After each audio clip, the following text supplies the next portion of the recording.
Cette année, le Four des Cassots propose Reflets de bord de Vienne, une exposition de photographies de Jean-Baptiste Audiguet et de porcelaines anciennes fabriquées par les manufactures installées sur les berges de la Vienne. À partir du tout début du 19e siècle, plusieurs manufactures de porcelaine vont s'installer en bord de Vienne pour avoir donc la mainmise sur le flottage du bois. Ça a commencé en amont à Saint-Léonard-de-Noblat avec les manufactures Tarot et Pouillat.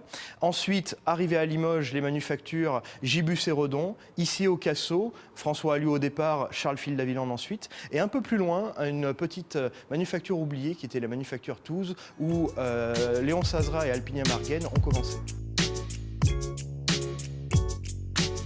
Les photos de Jean-Baptiste Audiguet sont de 1860 à 1885, en gros. Et c'est une période qui est vraiment déterminante dans l'histoire de la porcelaine, puisqu'on est en pleine transition du bois vers le charbon, puisque le chemin de fer arrive à Limoges en 1856. Donc la période active d'Audiguet au port du Navet, qu'il a énormément photographié, est vraiment un petit peu à la fois le paroxysme du flottage du bois et aussi la déclinaison de ce quartier, puisque le charbon, petit à petit, va éteindre la vie de ce quartier autour du bois.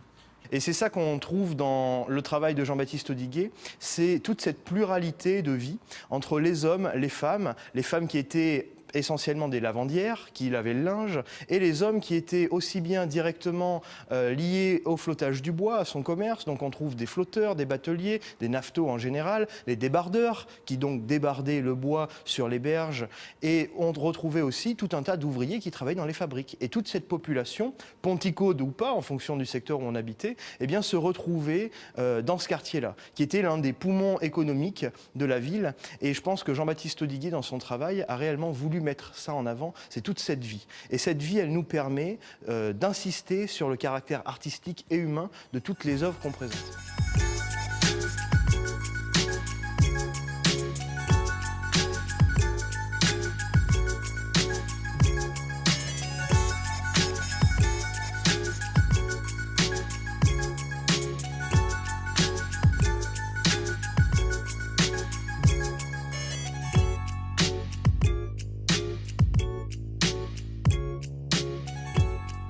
On n'insistera jamais assez là-dessus, mais pour expliquer le développement de notre ville, pour expliquer l'essor industriel, on doit passer par la Vienne. Parce que grâce au flottage du bois, eh bien, l'essor industriel de la porcelaine de Limoges a été remarquable.